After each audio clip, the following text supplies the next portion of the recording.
कैसे हो बच्चों। आज आप लोगों को चतुर्भुज में ऑब्जेक्टिव सवाल बताने जा रहा हूं, जो आपके एग्जाम के लिए बहुत इम्पोर्टेंट है। तो देखिए, पहला सवाल क्या है बच्चों कि चतुर्भुज है जिसकी प्रत्येक भुजा 10 सेंटीमीटर है और उसका एक विकर्ण, एक डायगोनल 16 सेंटीमीटर है, तो दूसरा डायगोनल कितना होगा। बच्चों, पहला सवाल है कि एक सम चतुर्भुज है जिसका प्रत्येक भुजा 10 सेंटीमीटर है, 10 सेंटीमीटर है। इसकी एक विकर्ण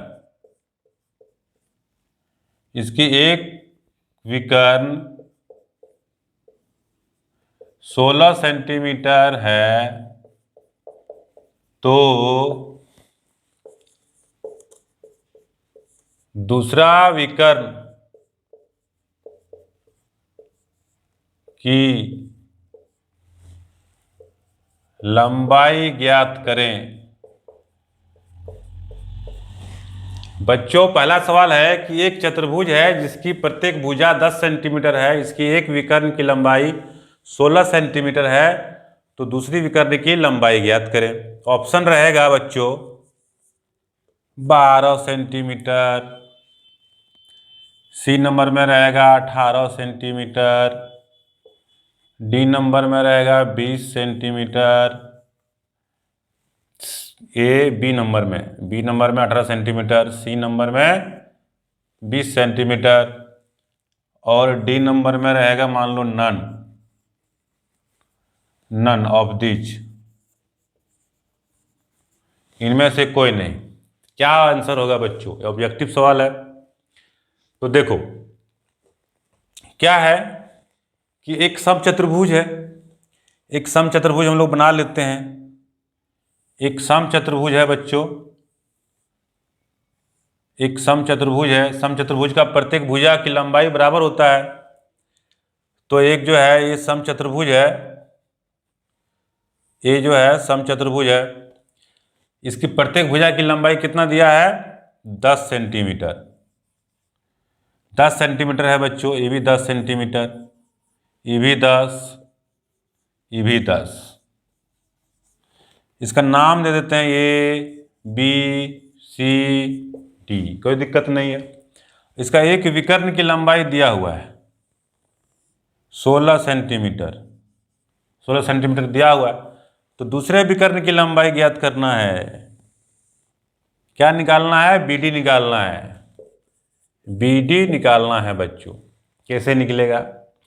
तो हम लोग जानते हैं कि समचतुर्भुज का विकर्ण एक दूसरे को लंब समद्विभाजित करता है, यानी ये कितना होगा? 90 डिग्री होगा। और ये 16 है तो ये कितना हो जाएगा? 8 हो जाएगा, कोई दिक्कत नहीं है, 8 हो जाएगा बच्चों। ये 10 है, हुआ है बच्चों 16 सेंटीमीटर दिया हुआ, हमको निकालना है, बीडी निकालना है। तो ये 16 दिया हुआ है तो ये कितना हो जाएगा? 8 सेंटीमीटर। ये निकालना है तो इसको x मान लेते हैं। ये 10 है, ये 8 है, ये x है, कोई दिक्कत नहीं है, क्योंकि समचतुर्भुज का विकर्ण क्या करता है? लंब समद्विभाजित करता है। तो ये क्या हो गया? एक समकोण त्रिभुज हो गया। ये क्या हो गया? कर्ण। ये कर्ण हो गया बच्चों। और इसमें से एक आधार है, एक लंब है, कोई दिक्कत नहीं है। तो हम लोग x निकालते हैं तो कितना हो जाएगा? पाइथागोरस थ्योरम से कितना हो जाएगा? 10 का स्क्वायर बराबर 8 का स्क्वायर प्लस x का स्क्वायर, कोई दिक्कत नहीं है, पाइथागोरस थ्योरम इसमें लग जाएगा।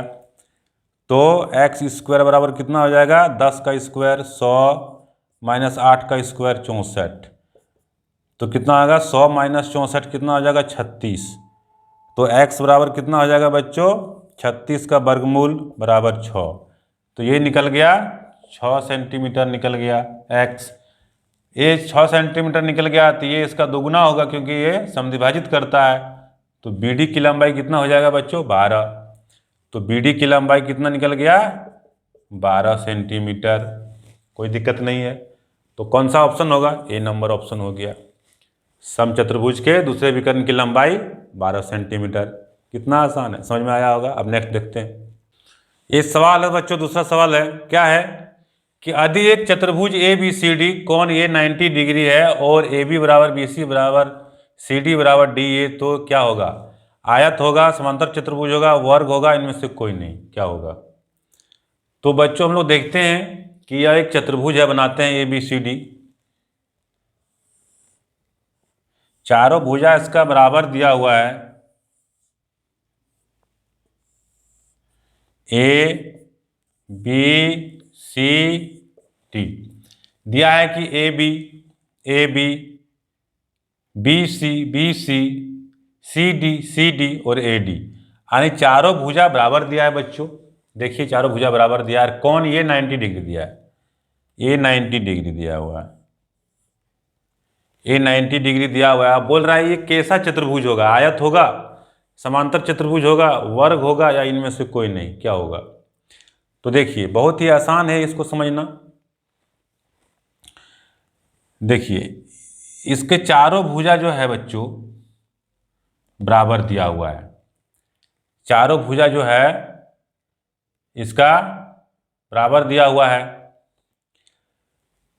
तो जब ये चारों भुजा बराबर दिया है तो ये इसको जो है बच्चों आयत तो होगा नहीं। क्यों? क्योंकि आयत का चारों भुजा बराबर होता नहीं है, तो आयत नहीं होगा, आयत नहीं होगा ये। और अगर हम लोग इसको समांतर चतुर्भुज मानेंगे, तो समांतर चतुर्भुज अगर इसको हम लोग मानेंगे बच्चों, तो ये दोनों कोण का योग कितना होगा?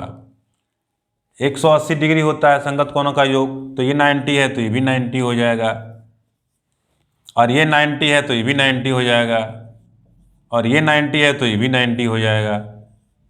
तो अगर चारों भुजा बराबर है और सब कोण अगर 90 डिग्री हो इसका, तो ये समांतर चतुर्भुज तो नहीं बोलेंगे, इसको क्या बोलेंगे? इसको वर्ग बोलेंगे। तो क्या हो जाएगा इसका आंसर? वर्ग हो जाएगा। कोई दिक्कत नहीं है। कितना आसान सवाल है। अब नेक्स्ट सवाल हम लोग देखते हैं। तीसरा सवाल क्या है बच्चों कि दो समांतर चतुर्भुज एक ही आधार पर दो समांतर रेखा के बीच है, तो क्षेत्रफल का अनुपात क्या होगा? कह रहा है कि दो समांतर चतुर्भुज है, एक ही आधार पर है और दो समांतर रेखा के बीच है। यानी कि ऐसा है, ऐसा है, देखिए एक आधार है और दो समांतर चतुर्भुज है और दो लाइन के बीच ही है। जैसे एक चतुर्भुज ऐसा है,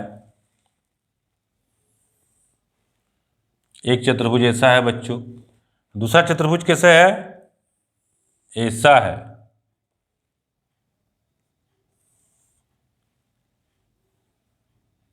एक ही आधार पर है बच्चों।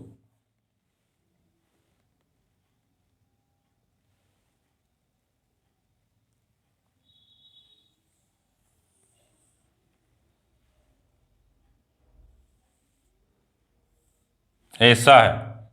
दो चतुर्भुज है, दो समांतर चतुर्भुज है, एक है ए बी सी डी। अगला चतुर्भुज क्या है? ABDE। इस तरह से कह रहा है बच्चों, दो समांतर रेखा के बीच है और दो समांतर रेखा के एक ही आधार पर दोनों खड़ा है। देखिए दोनों का आधार एक ही है, AB है, दोनों का आधार AB है, एक ही आधार पर खड़ा है और दो समांतर रेखा के बीच है। यानी एक चतुर्भुज देखिए ABCD, एक चतुर्भुज ये हो गया, दूसरा चतुर्भुज हो गया ABDE। तो कह रहा है कि इसका एरिया जो होगा, एरिया A1/A2, दोनों का एरिया का अनुपात क्या होगा बच्चों? एरिया का अनुपात क्या होगा? तो देखिए समांतर चतुर्भुज का क्षेत्रफल क्या होता है? क्षेत्रफल का जो फॉर्मूला होता है समांतर चतुर्भुज का, क्षेत्रफल का क्या फॉर्मूला होता है? आधार गुना ऊंचाई, यही होता है बच्चों। तो आधार तो एक ही है ए बी, ऊंचाई दोनों का सेम होगा क्योंकि सेम पैरेलल लाइन के बीच खड़ा है। यहाँ हम लोग परपेंडिकुलर डालेंगे, यहाँ भी परपेंडिकुलर डालेंगे, दोनों का लंबाई बराबर होगा, ऊंचाई तो बराबर होगा, सेम होगा, तो एरिया भी तो सेम हो जाएगा। तो जब एरिया सेम होगा दोनों का रेशियो क्या निकलेगा, 1/1। तो क्या ऑप्शन हो जाएगा बच्चों, ये ए नंबर हो जाएगा। कोई दिक्कत नहीं है, इस तरह से एग्जाम में आएगा, कहीं कोई दिक्कत नहीं है। तो अब नेक्स्ट सवाल देखते हैं हम लोग। बच्चों नेक्स्ट सवाल है 4th नंबर के एक समांतर चतुर्भुज है। क्वेश्चन को समझिए, एक समांतर चतुर्भुज है, एक समांतर चतुर्भुज है, इसके लिए ए दिया है, ए बी दिया हुआ है, ए और बी दिया हुआ है, ये भी होगा ये और ये भी। इसका एरिया कितना दिया हुआ है, ए दिया हुआ है, ठीक है। दूसरा एक समांतर चतुर्भुज, दूसरा एक आयत है, क्या है, आयत है, एक आयत है बच्चों, ये क्या है, आयत है। इसकी कितना दिया हुआ है लंबाई चौड़ाई, इसका भी बी दिया हुआ है और ये ए दिया हुआ है। इसका जो क्षेत्रफल दिया हुआ है बी, ये इसका क्षेत्रफल है। इस आयत का क्षेत्रफल दिया हुआ है बी और इसका ये आयत है और ये समांतर चतुर्भुज है, समानांतर चतुर्भुज है, ये समानांतर चतुर्भुज है। इसका क्षेत्रफल जो बच्चा दिया हुआ है, इसका क्षेत्रफल दिया हुआ है ए और इसका क्षेत्रफल दिया हुआ है बी।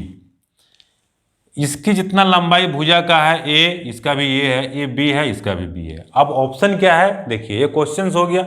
ऑप्शन क्या है देखिए, ऑप्शन रहेगा ए नंबर में ए ग्रेटर देन बी, दूसरा ऑप्शन रहेगा बी ग्रेटर देन ए, तीसरा ऑप्शन रहेगा ए बराबर बी, अगला ऑप्शन रहेगा इनमें से कोई नहीं, इनमें से कोई नहीं। अब बताओ बच्चों इसका क्या होगा जवाब। ये चौथा सवाल है, क्या होगा इसका आंसर। तो देखो बच्चों, दोनों का भुजा की लंबाई बराबर है ए, लेकिन आयत है, ये समांतर चतुर्भुज है। तो इसका क्षेत्रफल कितना हो जाएगा, इसका क्षेत्रफल कितना हो जाएगा, लंबाई गुना चौड़ाई, आयत का क्षेत्रफल लंबाई गुना चौड़ाई, तो इसका क्षेत्रफल हो जाएगा ए बी, कोई दिक्कत नहीं, ए बी हो गया इसका क्षेत्रफल। इसका क्षेत्रफल क्या हो जाएगा, आधार गुना ऊंचाई, तो ऊंचाई के लिए यहाँ डालना पड़ेगा लंब, यहाँ पे लंब डालना पड़ेगा, कोई दिक्कत नहीं है, ये लंब डालना पड़ेगा। तो लंब जो है, ये लंब है, तो ये कितना हो गया, ये क्या हो गया, ये कर्ण हो गया ये वाला। तो कर्ण की लंबाई जो होगा लंब से बड़ा होगा, यानी लंब छोटा हो जाएगा। इसका लंब अगर h मानते हैं तो ये लंब हो गया, तो इसका क्षेत्रफल कितना हो जाएगा, इसका क्षेत्रफल हो जाएगा बच्चों a = b गुना h हो जाएगा, आधार गुना ऊंचाई। और ऊंचाई जो क्या हुआ, इसका एरिया कितना हो गया आयत का, b गुना h, जबकि h क्या है, a से छोटा है, तो एरिया भी तो छोटा होगा इससे, b से छोटा होगा। तो बड़ा कौन हो गया, b बड़ा हो गया, आयत का क्षेत्रफल बड़ा हो गया समांतर चतुर्भुज से। तो क्या हो जाएगा, b ग्रेटर देन a, तो b ग्रेटर देन a, ये वाला ऑप्शन हो गया बच्चों। कहीं पे कोई दिक्कत नहीं है। तो उम्मीद है आप लोगों को समझ में आया होगा और आप लोग इसी तरह का ऑब्जेक्टिव सवाल बनाइए और नेक्स्ट फिर लाएंगे हम लोग नेक्स्ट चैप्टर का थ्योरी और ऑब्जेक्टिव सवाल लेके आएंगे। तो लाइक कीजिए और पहली बार आए तो सब्सक्राइब कीजिए। धन्यवाद।